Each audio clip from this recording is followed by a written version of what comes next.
Precioso Señor, aquí estamos, necesitados de tu gracia, necesitados de tu perdón continuo, necesitados, Señor, de que todos los días inyectes gozo a nuestro espíritu, paz, confianza, y que tu palabra haga aquello para lo cual es enviada, dar fruto de justicia. Gracias, Señor. Por favor, toma esta palabra, esta meditación, y ayúdame, Señor, a presentarla con fidelidad, Señor, sin paja, sin agregados inútiles, superfluos, sino fiel a tu palabra, Señor, para alimento de mi alma y de mis hermanos, Señor. En el nombre de Jesús. Amén. Bien, hermanos. Acompáñenme en sus Biblias, por favor, a Romanos 3. Hoy toca Romanos. Romanos capítulo 3, versículo 21. Vamos a leer el pasaje que toca hoy y bueno, intentaré exprimir, extraer como en un Getsemaní, o Getsemaní. Getsemaní significa la prensa de la aceituna. Es el lugar donde se prensaba la aceituna para extraer el aceite. Es interesante que ahí el Señor fue prensado en Getsemaní, fue presionado su alma.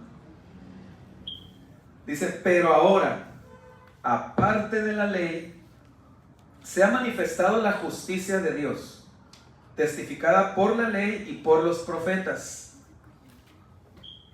La justicia de Dios, es más, vamos a hacer una cosa, porque yo sigo fiel a Reina Valera 60, pero no me cierro. Vamos a leer cada versículo en dos versiones. Y lo que vamos a hacer es que unos segunditos. Lo vamos a leer por esta ocasión en la Nueva Traducción Viviente. Ya la revisé como 5 veces, porque es una versión que sirve para aclarar cosas, pero es delicado. Hay que tener mucho cuidado con la Nueva Traducción Viviente cuando se trata de temas de doctrina. La revisé por lo menos 5 veces. Entonces vamos a leer el 21 en Reina Valera, y luego 21 se lo voy a leer en la Nueva Traducción Viviente, y luego 22, y así, y nos vamos a ir solamente hasta el 26. Va de nuevo. Pero ahora, aparte de la ley, se ha manifestado la justicia de Dios, testificada por la ley y por los profetas. Ahora escuchen la Nueva Traducción Viviente, que dice así. Dice, pero ahora, tal como se prometió tiempo atrás en los escritos de Moisés y de los profetas, Dios nos ha mostrado cómo podemos ser justos ante Él sin cumplir con las exigencias de la ley. Versículo 22. Lo leemos todos en voz alta, hermanos. La justicia de Dios por medio de la fe en Jesucristo para todos los que creen en Él, porque no hay diferencia. Ahora escúchenlo en la NTV. Dice, Dios nos hace justos a sus ojos cuando ponemos nuestra fe en Jesucristo. Y eso es verdad para todo el que cree, sea quien fuere. Todos el 23. Por cuanto todos pecaron y están destituidos de la gloria de Dios. Ahora escuchen en la NTV. Pues todos hemos pecado, nadie puede alcanzar la meta gloriosa establecida por Dios. 24, todos, siendo justificados gratuitamente por su gracia, mediante la redención que es en Cristo Jesús. 24 dice, sin embargo, en su gracia, Dios gratuitamente nos hace justos a sus ojos por medio de Cristo Jesús, quien nos liberó del castigo de nuestros pecados. 25, todos. a quien Dios puso como propiciación por medio de la fe en su sangre, para manifestar su justicia a causa de haber pasado por alto en su paciencia los pecados pasados. Versículo 25 dice, pues Dios ofreció a Jesús como el sacrificio por el pecado. Las personas son declaradas justas a los ojos de Dios cuando creen que Jesús sacrificó su vida al derramar su sangre. Ese sacrificio muestra que Dios actuó con justicia cuando se contuvo y no castigó a los que pecaron en el pasado. Y por último, el 26, todos. Con la mira de manifestar en este tiempo su justicia, a fin de que Él sea el justo y el que justifica al que es de la fe de Jesús. Y el 26 dice, porque miraba hacia el futuro y de ese modo los incluiría en lo que llevaría a cabo en el tiempo presente. Dios hizo todo eso para demostrar su justicia, porque Él mismo es justo e imparcial, y a los pecadores los hace justos a sus ojos cuando creen en Jesús. Acompáñenme por favor a Hebreos capítulo 11. Hebreos capítulo 11.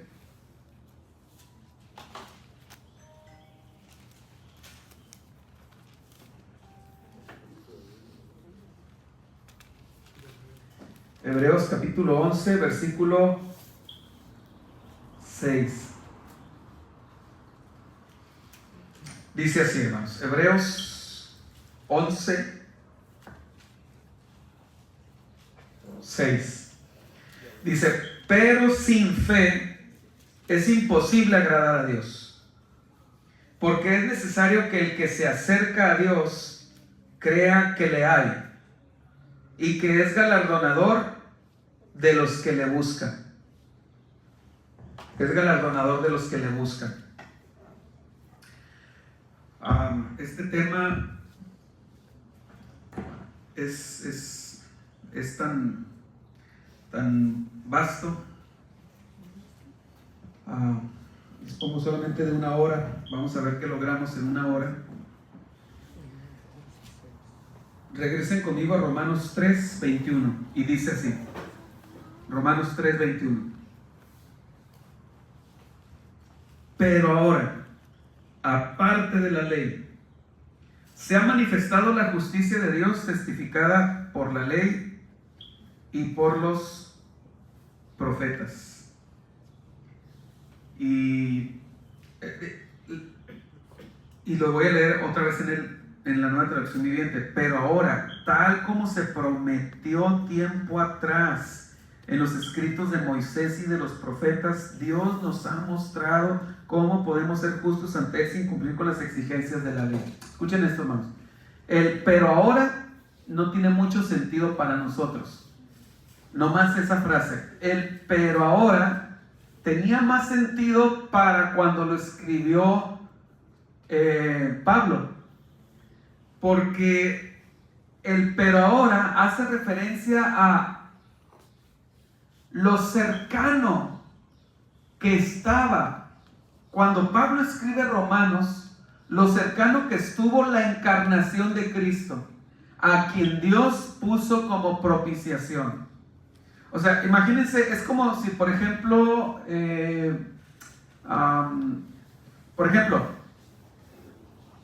todos los universitarios de todas las épocas, de hoy hacia atrás, están acostumbrados a que para graduarse de la universidad hay que presentar una tesis.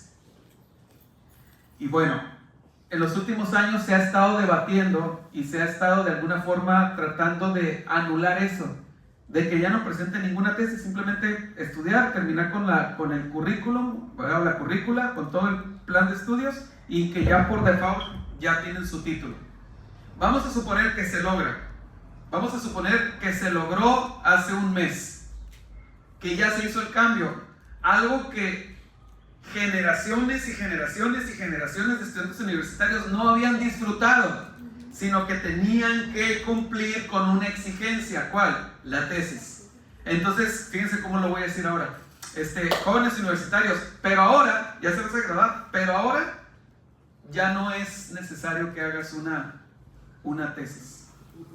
Ahora ya nomás termina tu plan de estudios y ya tienes tu título en automático. ¿Se fijan cómo tiene más sentido el pero ahora? El pero ahora es en base a algo que acaba de cambiarse. Ha habido un cambio reciente de paradigma, un cambio reciente de método. En el ejemplo que yo les puse ahorita era con respecto a que antes se hacía una tesis y ahora ya no. Ahora ya no. Pero ahora es algo nuevo, algo diferente. Pablo lo está diciendo en ese sentido. Se lo está diciendo a judíos y a cristianos rodeados de judaísmo en Roma. Que no quiero decir con esto que lo que se enseña aquí no tiene sentido para nosotros. Solamente estoy diciendo que el pero ahora, solamente esa frase. Todo lo demás tiene 100% sentido para nosotros. Pero el sentido preciso del pero ahora aplicaba para hace 2000 años, cuando hubo el cambio de paradigma. Cuando vino Jesús y se encarnó y anuló todo el ritual del Antiguo Testamento. Ahora, el tema que se va a tratar aquí, en este pasaje, es la fe, la justificación y la justicia de Dios. La fe, la justificación y la justicia de Dios. Ese es el tema que está tratando o que Pablo empieza aquí a abordar. Un poco también habla acerca de la ley, pero es casi nada. En realidad básicamente es nomás el versículo 21 donde trata el tema de la ley. Nosotros no tenemos que cumplir la ley que fue escrita en tablas de piedra para obtener justicia. Acompáñenme ahí a Deuteronomio 6:25, si no me equivoco, Deuteronomio 6:25. Y vamos a ver cómo una persona podía ser justa delante de Dios. Deuteronomio 6:25. Dice así. ¿Lo tienen? Dice, y tendremos justicia, o sea, se nos atribuirá justicia cuando cuidemos de poner por obra todos estos mandamientos delante de Jehová nuestro Dios, como Él nos ha mandado. No dice algunos mandamientos, dice todos estos mandamientos, absolutamente todos los de la ley. ¿Qué es ser justo para Dios? Ser justo es aquel que cumple toda la ley. Toda la ley. En otras palabras, es salvación por obras, salvación por obedecer, salvación por cumplir con una cantidad de rituales, ordenanzas, preceptos, etc. A veces nosotros decimos que normalmente la gente cree que la salvación es por obras. Y sí es cierto, pero la verdad es que la gente ni siquiera se están esforzando por cumplir obras. Las personas normalmente creen que son salvas, si es que tienen algún concepto de cielo e infierno, creen que son salvas por ser buenas personas. Porque hablando estrictamente, la gente no está buscando salvarse por obras. Eso aplicaba la salvación por obras tal como la presenta la Biblia, hermanos. Escuchen muy bien lo que voy a decir, no quiero confundirlos. La salvación por obras, tal como lo presenta la Biblia, era más para personas tipo los fariseos o los judíos, que buscaban cumplir 613 mandamientos.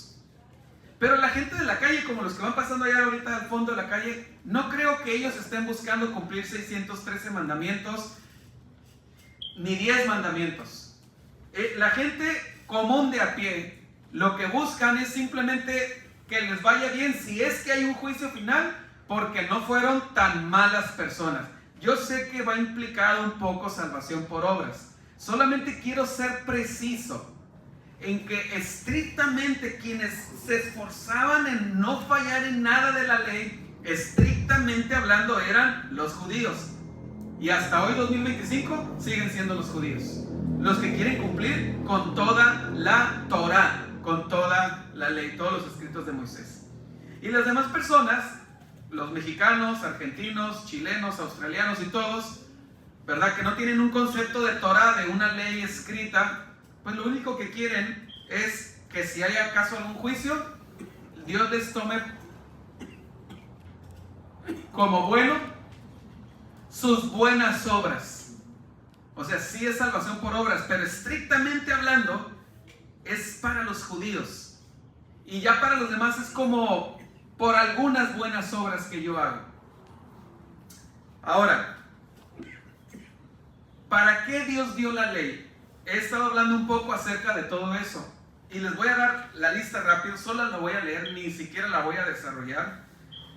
Pero es que aquí Pablo dice, y tengo que leer esta lista porque Pablo dice, pero ahora, entonces ya entendemos el pero ahora, ¿verdad? Ya queda claro. El pero ahora, para ustedes, gente que durante siglos estaban obsesionados con cumplir la ley, ¿verdad? Con hacer una tesis, ya no es necesario.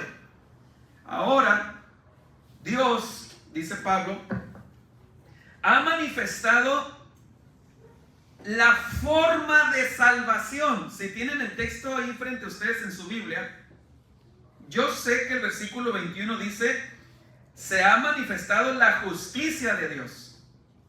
Pero ¿qué es lo que quiere decir Pablo? La forma de salvar, la forma que Dios tiene de hacer justo a alguien. Entonces tiene más sentido, porque dice, pero ahora. Y si hay un pero ahora, entonces ¿cómo era el pero antes? El pero antes, ¿cómo le hacía a una persona para ser justa? ¿Cómo era, hermanos? ¿Cómo lo leímos en Deuteronomio 6:25? Cumpliendo toda la ley. ¿Quién puede hacerlo?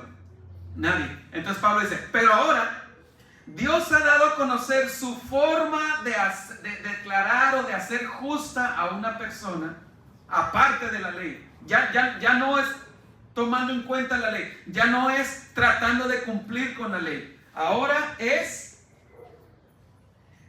por cierto, dice, y esta forma de salvación, y en eso es en lo que me voy a enfocar, hermanos, escuchen bien lo que Pablo dice. Esta forma de salvación fue testificada por la ley y por los profetas. Dicho en español, desde el Antiguo Testamento Dios ya estaba predicando a través de los profetas que la salvación, o sea, ser justo solamente se obtenía por la fe. Desde el Antiguo Testamento. Desde el Antiguo Testamento. Uno le pregunta a un asistente promedio de una iglesia promedio evangélica y le pregunta, oye, ¿cómo se salvaba la gente en el Antiguo Testamento? Y la gran mayoría de las veces las personas responden, a través de los sacrificios. Pero no es así. Porque nunca, es lo que Pablo está diciendo. Nunca la salvación ha sido por obras. Ha sido por la fe. Miren el versículo 22. La frase, la justicia de Dios, la voy a cambiar por esta frase. Que creo que aquí ya todos comprendimos qué es lo que Pablo está diciendo. El método de salvación de Dios por medio de la fe en Jesucristo. La forma como Dios declara justo a alguien por medio de la fe en Jesucristo, para todos los que creen en Él, porque no hay diferencia. Rápidamente, déjame leerles los 7 propósitos por los cuales, que creo yo que son 7.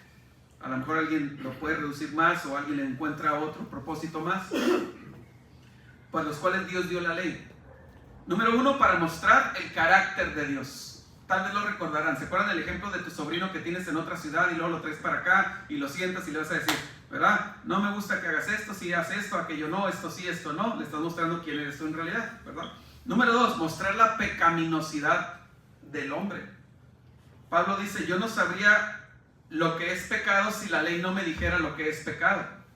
El ser humano conoce lo que es el mal al leer las etiquetas que la ley especifica. No adulterarás, esto está mal.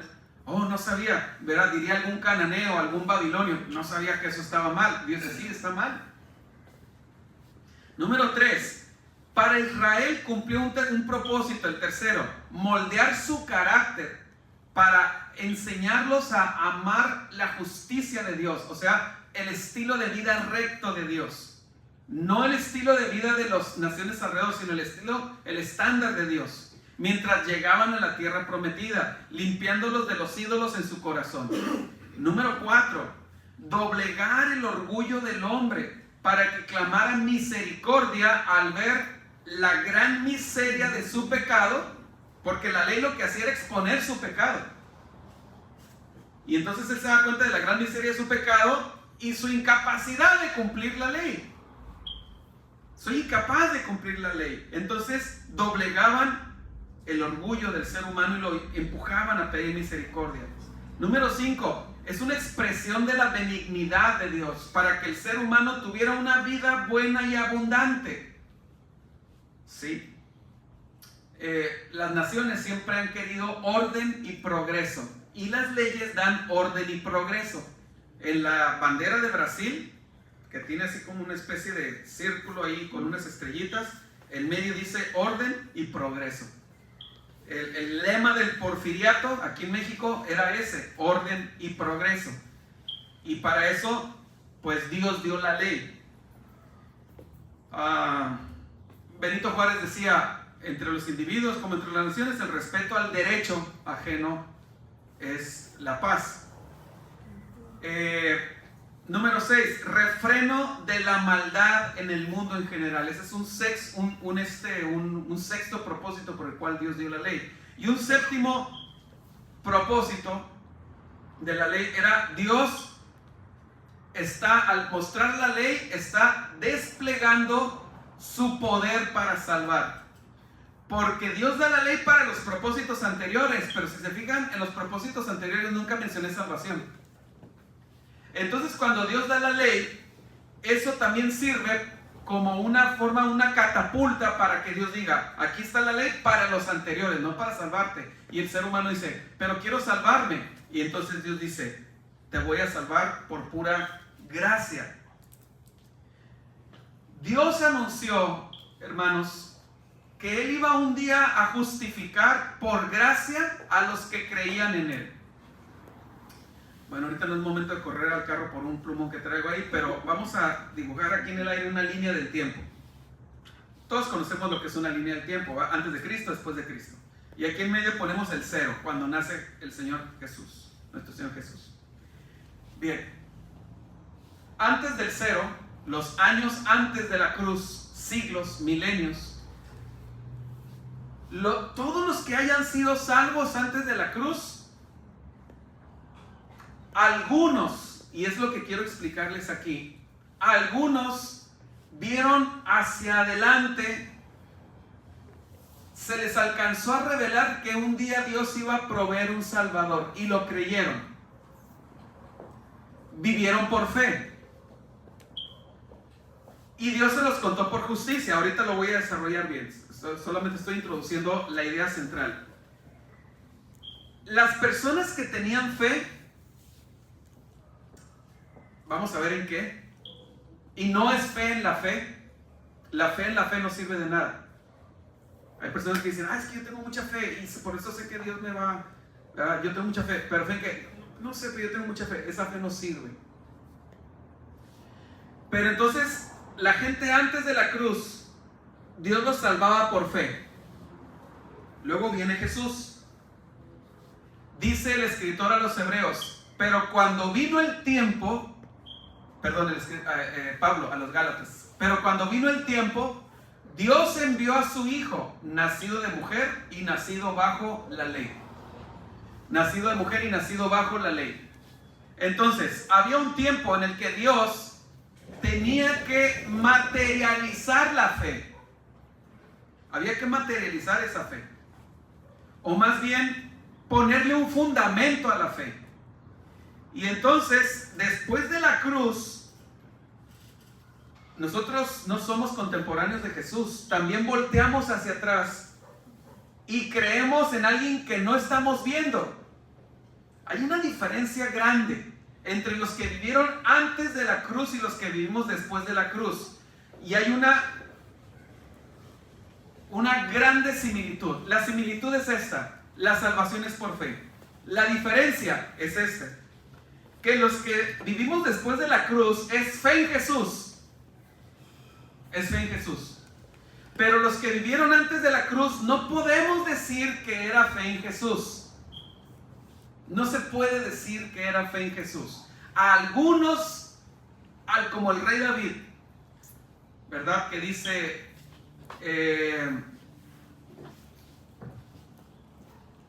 permítame unos segundos, hermanos.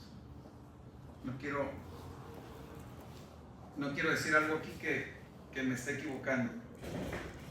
Solo unos segundos. Es que se me cortó aquí el internet, pero aquí tengo mi teléfono.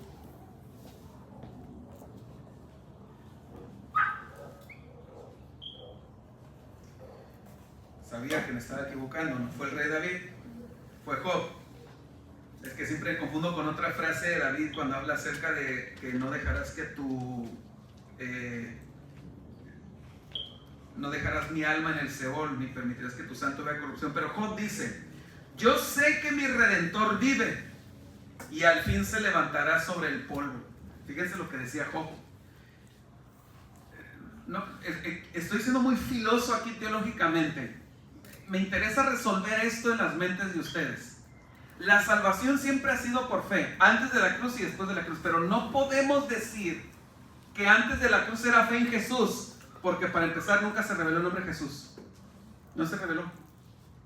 Ni siquiera se reveló que un día, no a todos se les reveló que iba a venir el Hijo de Dios, que la segunda persona de la Trinidad se iba a encarnar. No a todos se les reveló. Algunos alcanzaron a entenderlo como Job. Yo sé que mi Redentor vive y al fin se levantará, ¿verdad? Del polvo. Dice, sobre el polvo, y después de deshecha esta mi piel en mi carne, he de ver a Dios, al cual veré por mí mismo. La diferencia entonces es que antes y después, la igualdad es que antes y después de la cruz, la salvación es por fe. La diferencia es que después de la cruz es fe en Jesús, porque Él ya vino. Está registrado en la historia que Él ya vino, pero sobre todo está en la Biblia. Tenemos los evangelios, Jesús ya vino y Dios demanda fe en Jesús. Pero antes de la cruz, la fe no necesariamente era en Jesús o en el Hijo de Dios. En Jesús de plano no, porque ni siquiera se había revelado que se iba a llamar Jesús. De una forma clara. Estaba ahí entre nubes, entre neblina. Por ejemplo, cuando Dios llama a un hombre llamado Josué a guiar a Israel a la tierra prometida, Jesús, Yeshua, es el que nos va a introducir en la tierra prometida. Y Josué, ¿cómo se dice en hebreo? Yeshua también. Yeshua es el que los introdujo en la tierra prometida. O sea, ya había sombras, pero tenemos que ser honestos. Yo creo que aquí MacArthur y Sugel y R.C. Sproul y todos ellos tienen que ser honestos en que no entendieron que era una sombra.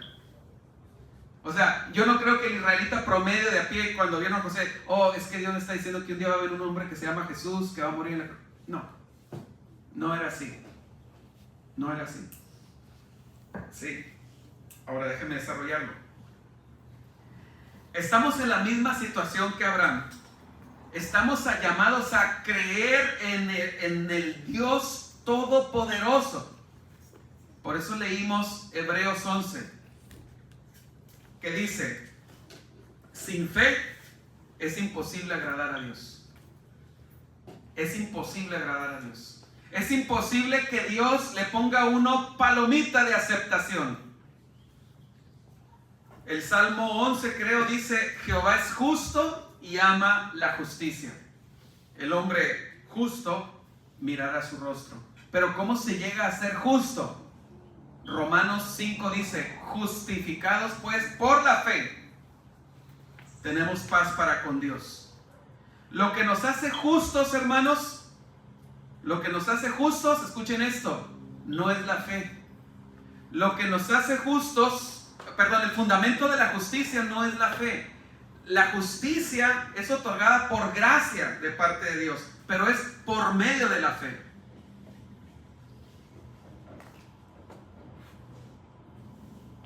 Plenamente convencido de que Dios tenía poder para cumplir lo que había prometido, por eso le fue contado por justicia. De esto inferimos cuál es el verdadero método de justificación en el Antiguo y el Nuevo Testamento. Es esencialmente el mismo. Abraham creyó en la palabra de Dios. creyó que Dios cumpliría lo que había prometido. Dios no solo le dijo que su propio hijo sería heredero, incluso en su vejez y la de su esposa, sino que también le dijo que sus descendientes serían tan numerosos como las estrellas del cielo. De hecho, Dios llevó a Abraham afuera y mediante un maravilloso acto de ejemplificación le dijo que mirara al cielo para que pudiera ver cómo serían sus descendientes. Mediante símbolos físicos, o sea, las estrellas del firmamento. ¿Y qué hizo Abraham, hermanos? Le creyó a Dios. Pero si se fijan en ese evento de Abraham, no se menciona un Salvador. No se menciona un Salvador. Mucho menos el nombre de Jesús de Nazaret o Jesús el Cristo. Pero se mencionan promesas. Promesas que Dios le hizo a Abraham. Y dice la palabra en Génesis, y le creyó Abraham a Dios, y le fue contado por justicia. A través de este santo del Antiguo Testamento, observamos la naturaleza de la fe salvadora y la justificación. Ahora escuchen esto. La fe de Abraham, hermanos, no tenía mérito. No tenía mérito, al igual que la nuestra. La salvación es por gracia, por medio de la fe. Porque, hermanos, si la salvación fuera por la fe, entonces es por obras. Es por algo que el ser humano hace. No, la salvación se otorga por gracia. Es un regalo de Dios. Pero para que puedas apropiarte de ese regalo de Dios, tienes que ejercer fe en lo que Dios ha dicho. Y aquí los quiero llevar un poco más adelante. La salvación en el Antiguo Testamento y en el Nuevo Testamento siempre ha sido por algo que Dios ha dicho. Ha dicho. Por eso el escritor a los Hebreos dice, lo voy a leer otra vez. Hebreos 11:6 dice, pero sin fe es imposible agradar a Dios, porque es necesario que el que se acerca a Dios crea que le hay, que Él existe. La fe no es la base de nuestra justificación. Lo cierto es que Abraham no dudó de la palabra de Dios. Abraham creyó que Dios podía y haría lo que había prometido. La salvación, hermanos, es por gracia. Efesios 2 dice, porque por gracia sois salvos, por medio de la fe. O sea, la gracia está aquí. Dios está arriba. Dios abre las puertas del cielo gratuitamente y pone algún medio. En el Antiguo Testamento, ¿cómo abría las puertas del cielo? A través de algo que Él dijo, o de una orden que Él daba y le decía, mira, haz esto. Pero Señor, sal de tu tierra y de tu parentela. Pero ¿a dónde voy a ir? Abraham no le dijo, dame la ubicación en Google Maps para saber a dónde voy. ¿Cuánto va a durar? ¿Cuánto voy a gastar en el viaje? ¿Me va a ir bien? Dios simplemente le dijo, sal de tu tierra y de tu parentela. Y ve a la tierra que yo te mostraré. Y Abraham creyó que Dios iba a cumplir lo que había dicho. Simplemente lo creyó. El vehículo para capturar la gracia es la fe. Por eso, el apóstol continúa en el versículo 22 diciendo, por lo cual también le fue contado por justicia. Esa fe de Abraham no fue la base de su justificación, sino la condición de su justificación.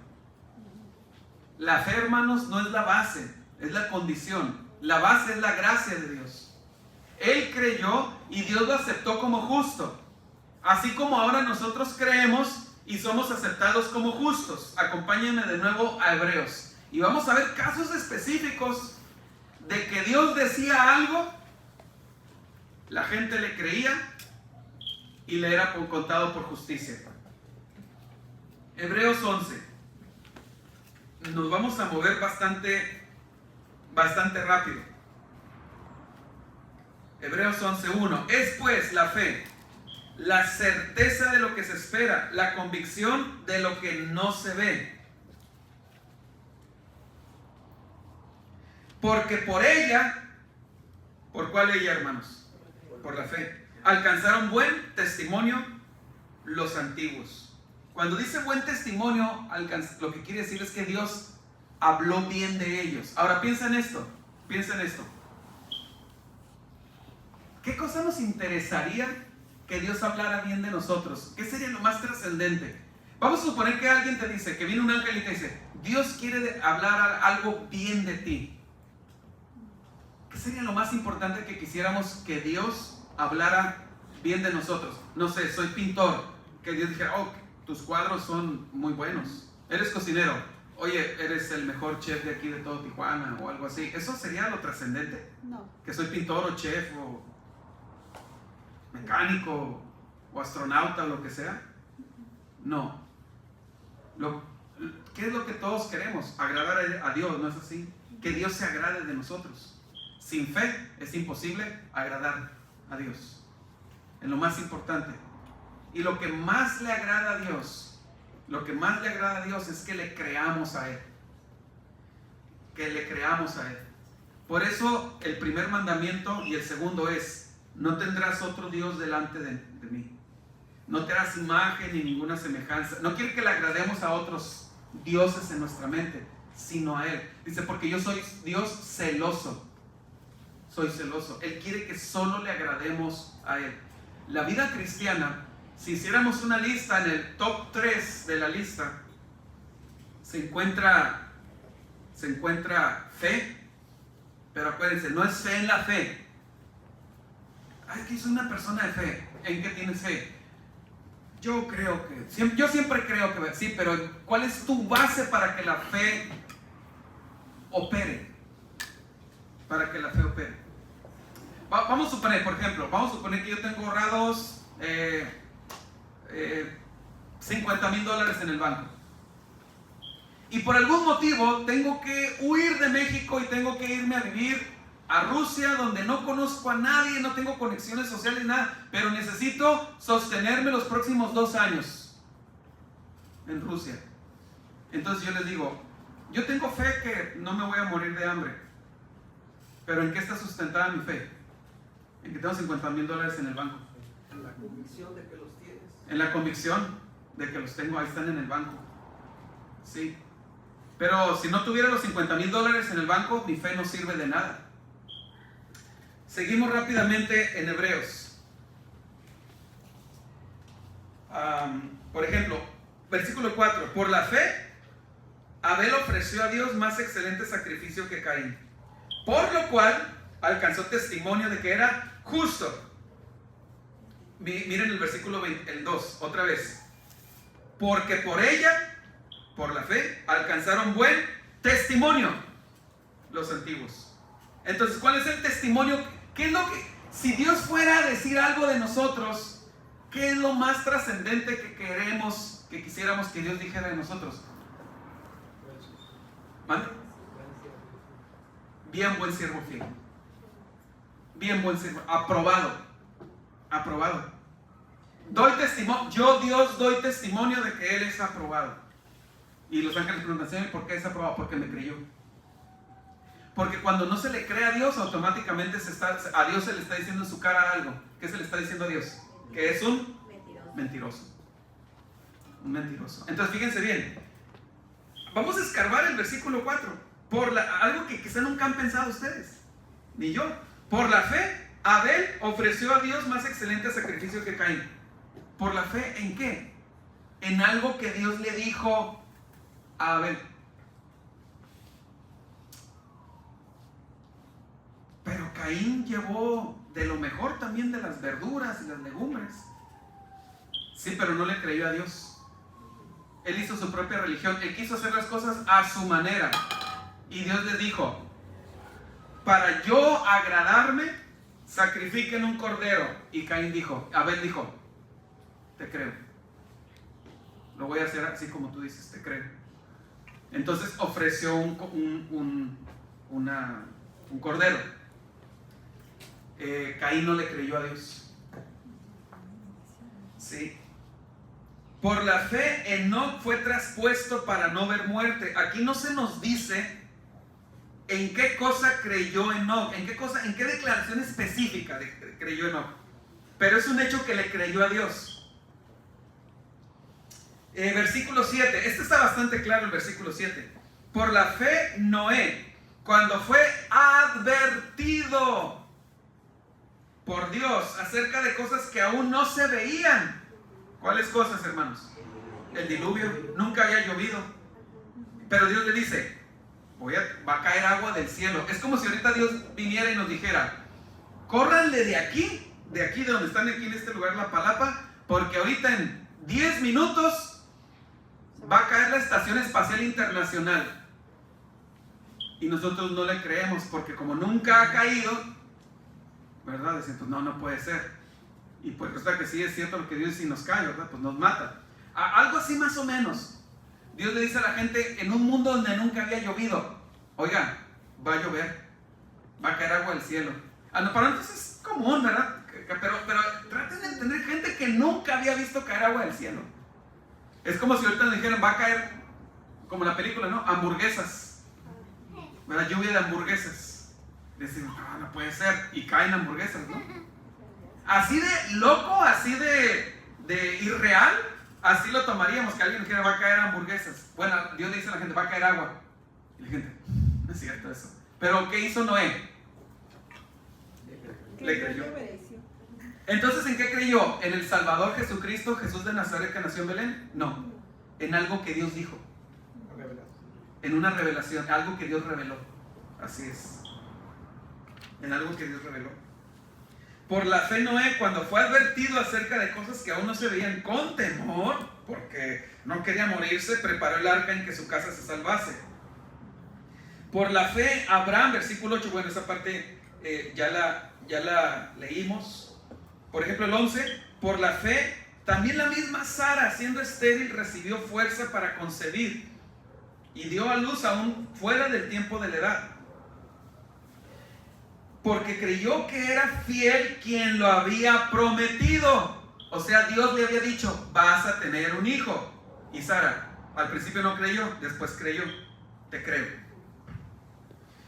¿Se fijan cómo le vino la salvación? Le creyó a Dios.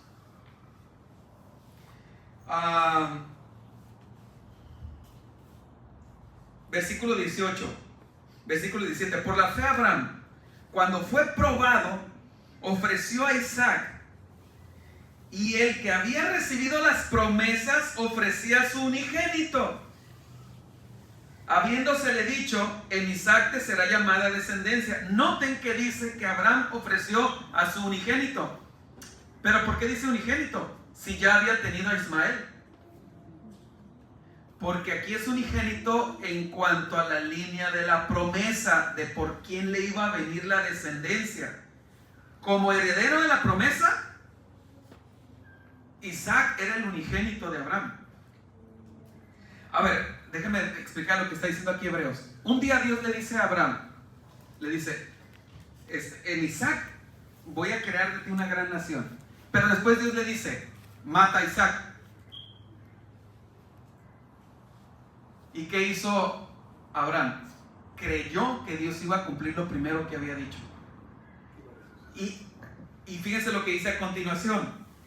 Pensando que Dios es poderoso para levantar aún entre los muertos a Isaac. Entonces, pues él me dijo que en Isaac, ahorita me está diciendo que lo mate. Pues lo voy a matar, ¿verdad? Claro, no lo dijo así de campante como lo estoy diciendo yo, ¿verdad? Pero el punto es que estaba dispuesto a matarlo, pero él pensaba que Dios era poderoso. Como había prometido, Dios había dicho algo, él dijo, él lo va a cumplir. Y si para eso, si yo lo mato, pues entonces lo va a tener que levantar de los muertos. Le creó a Dios. Y le fue contado por justicia. Fue declarado justo. En otras palabras, fue salvo.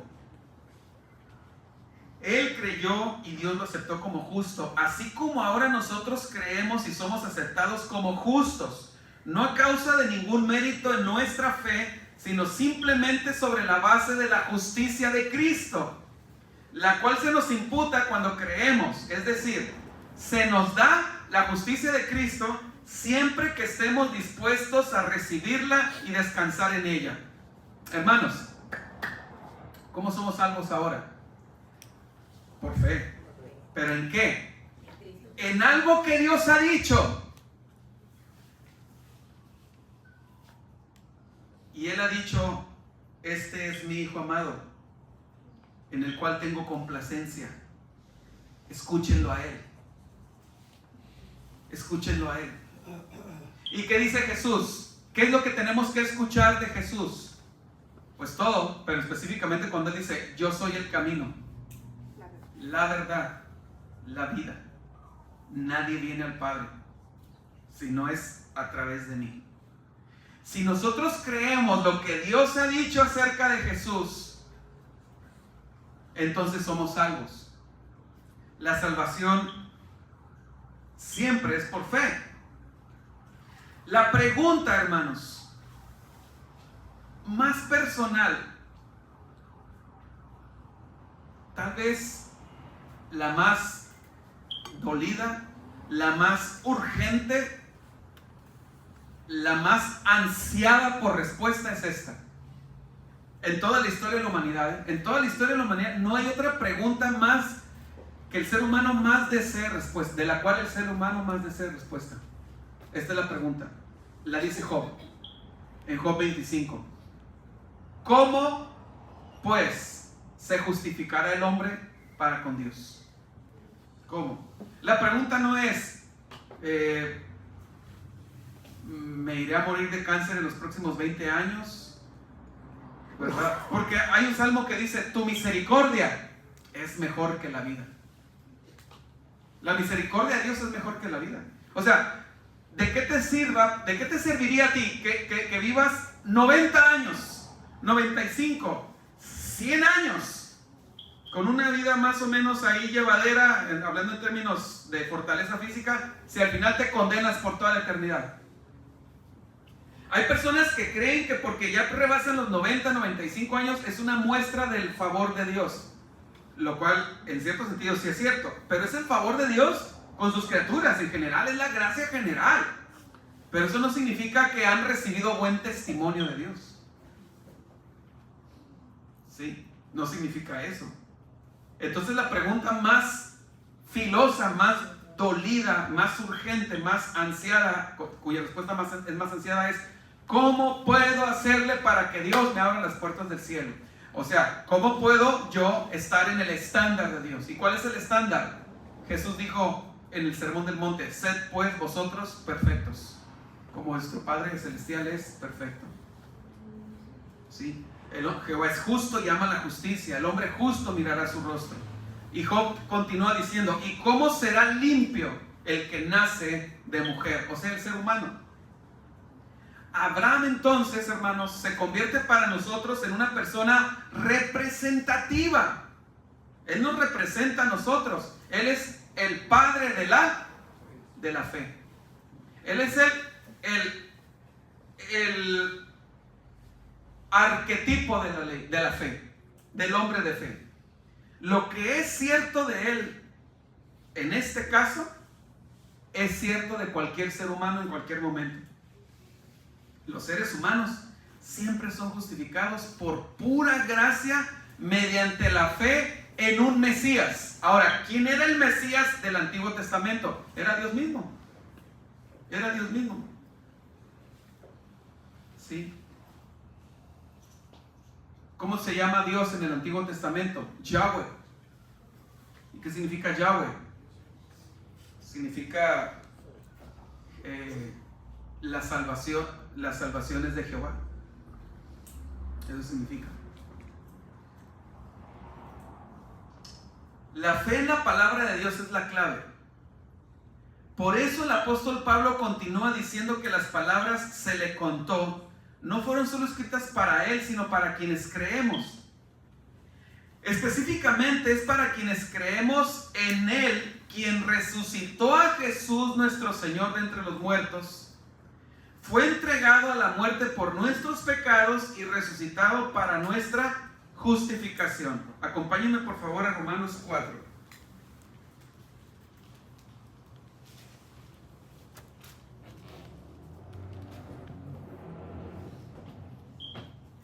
Romanos 4 dice así, hay que leer desde el versículo 20. Romanos 4:20 dice: tampoco dudó por incredulidad de la promesa de Dios, sino que se fortaleció en fe, dando gloria a Dios, plenamente convencido de que era también poderoso para hacer todo lo que había prometido. Por lo cual también su fe le fue contada por justicia. Y no solamente con respecto a él se escribió que le fue contada. Hermanos, ¿están leyendo eso? No solamente con respecto a él, a Abraham, se escribió que le fue contada, sino también con respecto a nosotros, a quienes ha de ser contada. Esto es, a los que creemos en el que levantó de los muertos a Jesús, Señor nuestro. ¿Se fijan cómo se obtiene la salvación? Ahí hay algo escondido, pero no tan escondido. Está escondido en una palabra. Va de nuevo. Versículo 23. Y no solamente con respecto a él, o sea, a Abraham, se escribió que le fue contada, sino también con respecto a nosotros, a quienes ha de ser contada. Esto es, a los que creemos en el que levantó a los muertos, el que levantó de los muertos a Jesús, Señor nuestro. ¿Creer en quién, hermanos? En última instancia es ¿creer en quién? En Dios. Porque dice, creer, versículo 24, sino también con respecto a nosotros, a quienes ha de ser contada, esto es, a los que creemos en el que levantó, en Dios, en el que levantó de los muertos a Jesús, Señor nuestro. Ahora, todavía tenemos minutitos, porque quiero terminar con una ilustración. La Confesión de Fe de Westminster dice: la justificación de los creyentes bajo el Antiguo Testamento era, en todos estos aspectos, una y la misma justificación de los creyentes bajo el Nuevo Testamento. Es la misma, antes y después.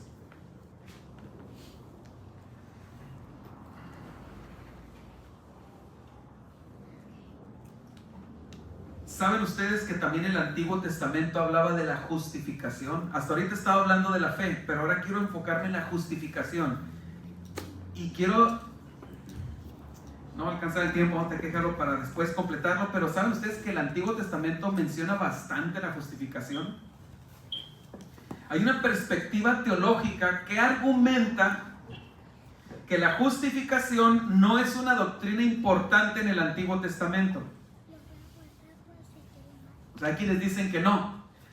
Por ejemplo, dicen que no hay ningún texto que hable y relacione con claridad los conceptos de la depravación humana, que merecen la condena de parte de Dios, y la declaración divina de justicia a aquellos que se acercan en arrepentimiento, a aquellos depravados, reprobados por Dios, que se acercan en arrepentimiento y fe.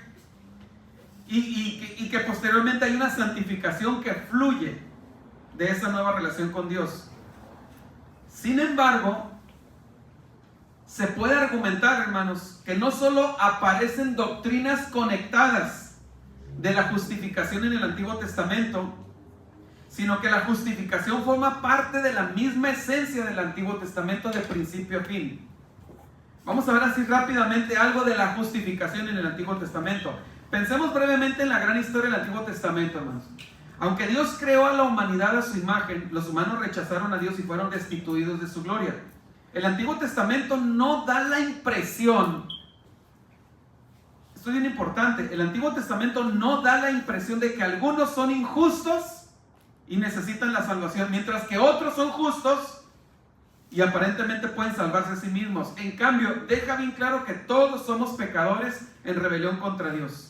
Hemos sido exiliados espiritualmente, no solo físicamente, sino espiritualmente del Edén.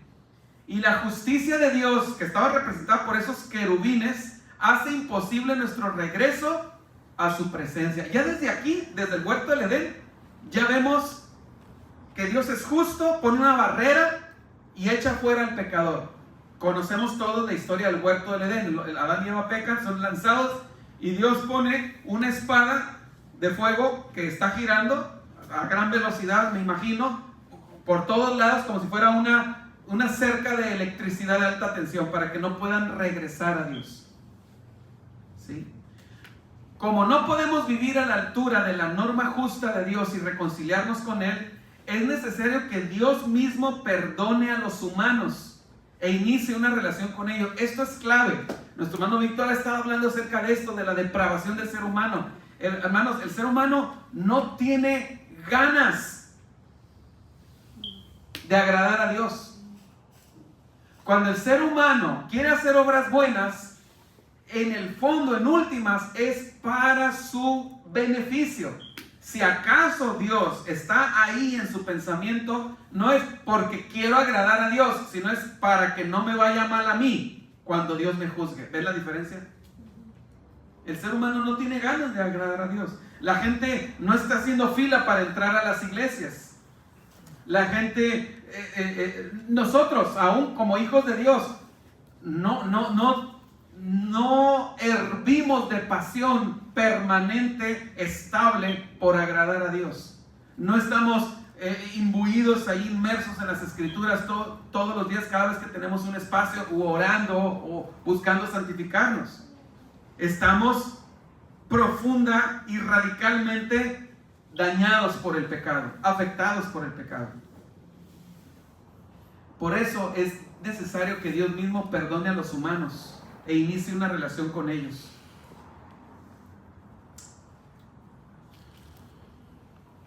Dios busca a la humanidad y la invita a una relación de pacto, donde los humanos somos meros receptores de su gracia.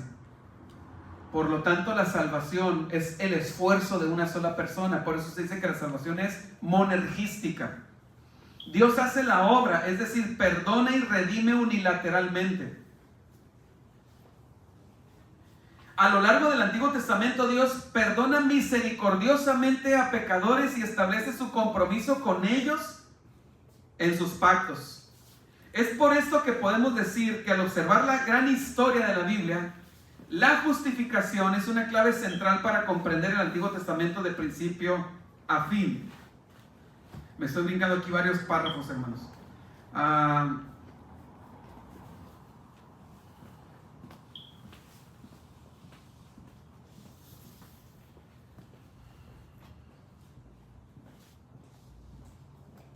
Por ejemplo, veamos unos pasajes. Todos se han desviado.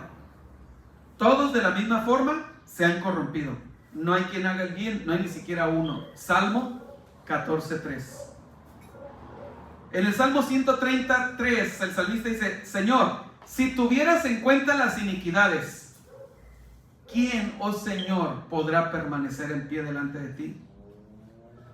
En el Salmo 143 dice: no entres en juicio con tu siervo, porque no es justo delante de ti ningún ser humano. En el Salmo 51 dice: he aquí en maldad he sido formado, y en pecado me concibió mi madre. El profeta Isaías deja en claro que cualquiera que sean las obras justas que Israel crea tener, no son meritorias en ningún sentido. Carecen de valor a los ojos de Dios. Yo declararé tu justicia y tus hechos, pero de nada te aprovecharán. Le dice Dios a Israel en Isaías 57:12: yo declararé tu justicia y tus hechos, pero de nada te aprovecharán. Porque, hermanos, Dios, ¿qué porcentaje de justo es Dios? Jehová es justo, y le podemos agregar, es 100% justo y ama la 100% justicia. El hombre 100% justo mirará su rostro. El hombre absolutamente justo mirará su rostro. No es el que acumula mucha justicia. Es cierto, como decía Víctor Acerdo, hay personas que seguramente son mejores que nosotros, son más buenas que nosotros. Pero ¿saben cuál es la diferencia entre alguien que es más bueno que otro ser humano? Es la diferencia que habría entre que a las islas que están aquí frente a Playa de Tijuana, las islas Coronados, así se llaman, coronados por 3 mártires coronados. Allá está Dios. Y son más o menos 25 kilómetros de la playa hasta las islas. La diferencia entre alguien más justo que otro es simplemente que unos alcanzarían a nadar 500 metros y otros solamente 300. Pero el abismo es inmenso para llegar hasta allá. O sea, por más justo que sea la persona, por más buena que sea la persona, no le alcanza. No le alcanza. Y todos nosotros somos como el inmundo y como trapo de inmundicia todas nuestras obras justas, dice el profeta Isaías en Isaías 64:6. En cuanto a la iniciativa de Dios para salvar a Israel y la importancia de la fe y la declaración de justicia de Dios a la humanidad, el Salmo 103 relata todo lo que Dios mismo hace por los pecadores que se refugian en Él, incluido el perdón de los pecados. ¿Qué hace Dios en el Antiguo Testamento? Bendice alma mía a Jehová y bendiga todo mi ser su santo nombre. Bendice alma mía a Jehová y no olvides ninguno de sus beneficios. O sea, tú humano no olvides los beneficios de Dios. Él es el que perdona todas tus iniquidades, el que sana todas tus dolencias. Dios es el que perdona las iniquidades desde el Antiguo Testamento, es Dios. El profeta Jeremías celebra la fidelidad y la misericordia de Dios a pesar del pecado de Israel y en medio del sufrimiento justo como castigo. Fíjense lo que dice Jeremías. Dice que las misericordias del Señor jamás terminen, pues nunca fallan sus bondades. Son nuevas cada mañana, grande es tu fidelidad. Dice Jeremías en Lamentaciones. De manera similar, Daniel se alegra de la misericordia y el perdón de Dios a pesar del pecado de Israel. Fíjense la oración de Daniel, lo que él dice. Dice: al Señor nuestro Dios pertenece la compasión y el perdón, porque nos hemos rebelado contra Él. Pues no es por nuestros propios méritos que presentamos nuestras súplicas delante de ti, sino por tu gran compasión. Quiero dejarlo hasta aquí, hermanos, porque no tiene caso avanzar nomás por llenar un tiempo, un horario y perder bastante explicación. Porque la siguiente parte que hay que explicar aquí, si me acompañan a Romanos 5, y lo voy a dejar para el siguiente mes, a Romanos 3, perdón, hay que explicar, ya expliqué el versículo 21, pero ahora, aparte de la ley como medio de salvación, Dios se ha manifestado su medio de salvación, a Dios, el cual fue testificado por la ley y los profetas, la justicia de Dios por medio de la fe en Jesucristo para todos los que creen en Él, porque no hay diferencia. Hasta ahí he explicado hoy, hermanos. Pero necesitamos entrar a lo que significa el versículo 24. Siendo justificados gratuitamente por su gracia, mediante la redención que es en Cristo Jesús, a quien Dios puso como propiciación por medio de la fe en su sangre para manifestar su justicia a causa de haber pasado por alto en su paciencia los pecados pasados. Ese versículo es el versículo que aquí se explica lo que a veces les he comentado, que Dios salvaba a crédito, y hay que explicarlo con pasajes de la Biblia. Ahora yo quiero terminar con una ilustración. La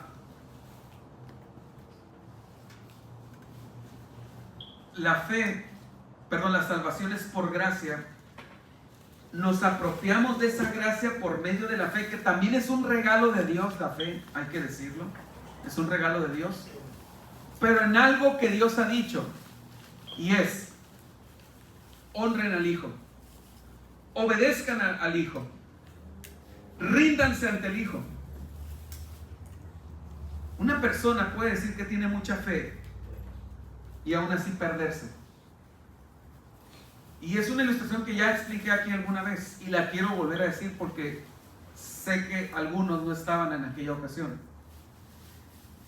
Había una persona que hacía un acto de circo.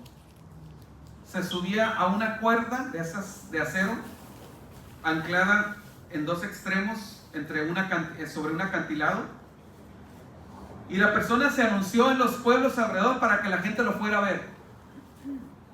Llegó el día y empieza la persona, se acerca a la gente en cada, ¿verdad? Gente de los pueblos de este lado, y de este lado estaban esperando que el hombre caminara sobre la cuerda, tal vez por morbo, ¿verdad? Viendo a ver en qué momento se caía. Y la persona caminó sobre la cuerda de acero, iba y regresaba, la gente le aplaudía, y así lo hizo durante varios días y cada vez el público era mayor.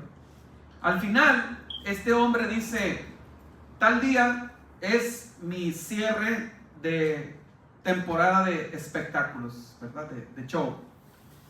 La gente se juntó ese día y para asombro de todos, el hombre ahora tenía una bicicleta.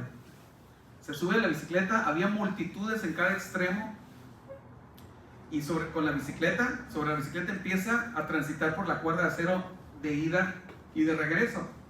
La gente pues los tenían en el filo del infarto. Pensaban que en cualquier momento se iba a caer e iba a morir. Para asombro de todos, al final le agrega a esta bicicleta una canasta por debajo, con una silla, colgando por debajo de la bicicleta y debajo del cable de acero. El hombre se sube a la bicicleta y le pregunta a la gente atrás de él, ¿quién cree? O sea, ¿quién tiene fe? Que yo los puedo llevar al otro lado.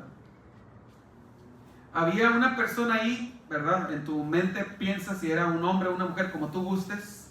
Yo lo voy a poner como una mujer por lo entusiastas que son.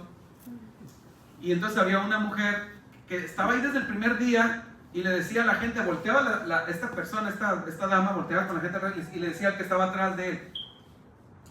Porque el hombre le dijo, ¿quién cree que yo los puedo pasar al otro lado? El que crea, súbase. Y la mujer volteaba, yo creo, usted, súbase. Yo tengo aquí desde el primer día que empezó la campaña, el show, la temporada. Y la persona se asustaba y se hacía para atrás, no, se escondía atrás de alguien. Y luego volteaba con otro, yo creo, tú, créeme, mira, yo estoy aquí desde el primer día, nunca se ha caído, súbete. Y la persona, no, y se hacía para atrás, para atrás, para atrás, para atrás. Y todos se fueron haciendo para atrás, menos la señora. Y entonces el cirquero voltea con la señora y le dice, señora, ¿usted cree? Sí, yo creo. Súbase. Súbase. Y dice,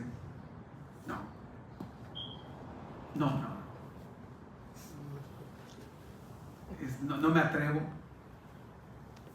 Tenía fe, pero era una fe sin fundamento, era una fe mentirosa, era una fe no veraz. En Juan, no lo busquen, yo se los voy a leer. Dice así en el capítulo 2, al final del capítulo 2 dice, estando en Jerusalén en la fiesta de la Pascua, muchos creyeron en su nombre viendo las señales que hacía.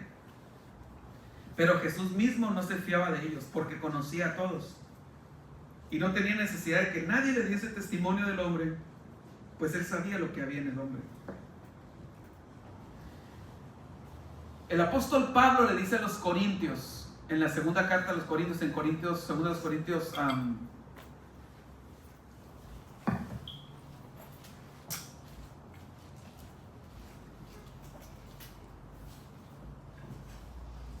segunda de los Corintios 13:5, les dice, examinaos a vosotros mismos si estáis en la fe.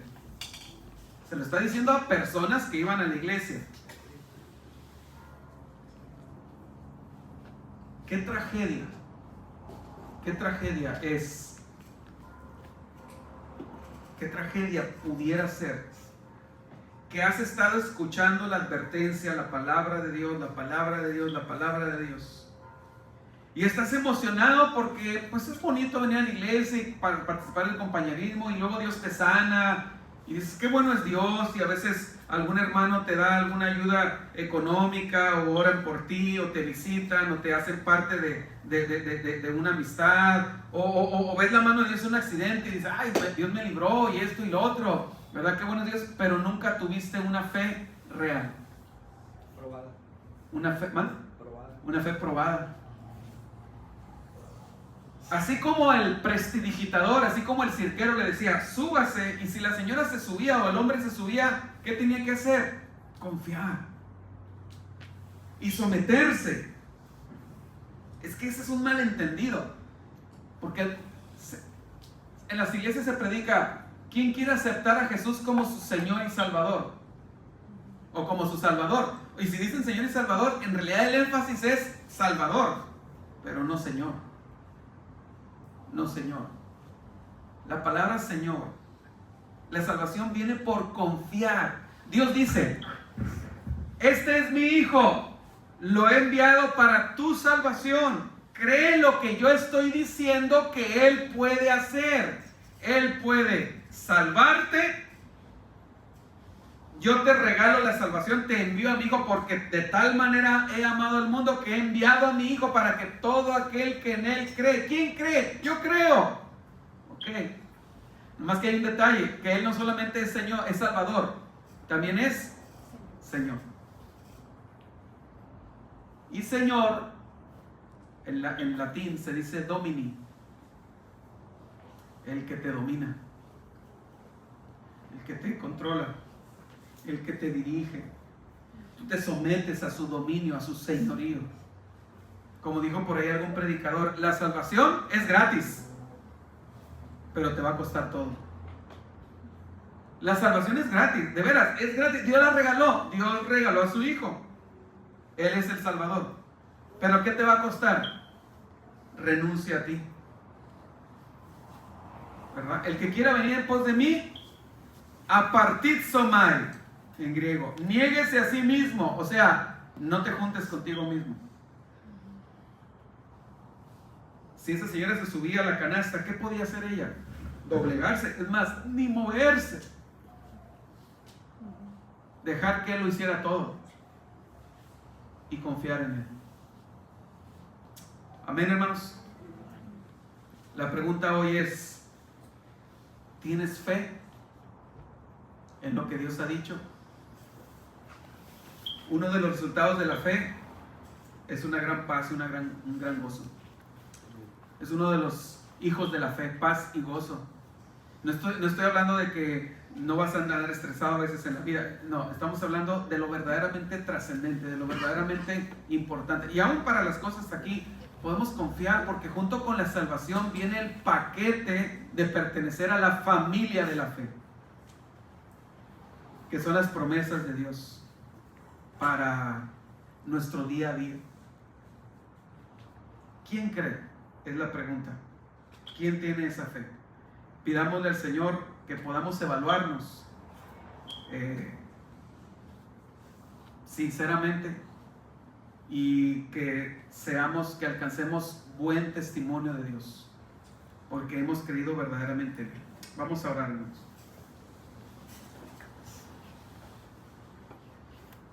Bendito Señor, tú conoces todo de nosotros. Nosotros, Señor, podemos engañarnos a nosotros mismos, pero tú conoces nuestro corazón. Si hay en nosotros engaño, si hemos estado jugando por 1 año, 2 años, 5, 10 o décadas un juego religioso y nos hemos engañado de que te amamos, de que somos de tu equipo, de que somos de tu familia, de que somos de los que confiamos en ti. Si yo me he engañado o alguien aquí se ha engañado, Señor, despierta nuestro espíritu y haznos ver nuestro pecado,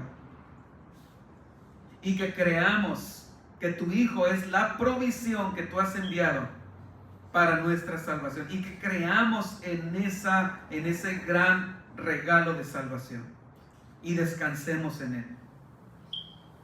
Ayúdanos, Señor. Ayúdanos, Señor, porque separados de ti nada podemos hacer. Gracias, Señor, en el nombre de Jesús. A ti la gloria para siempre. Amén.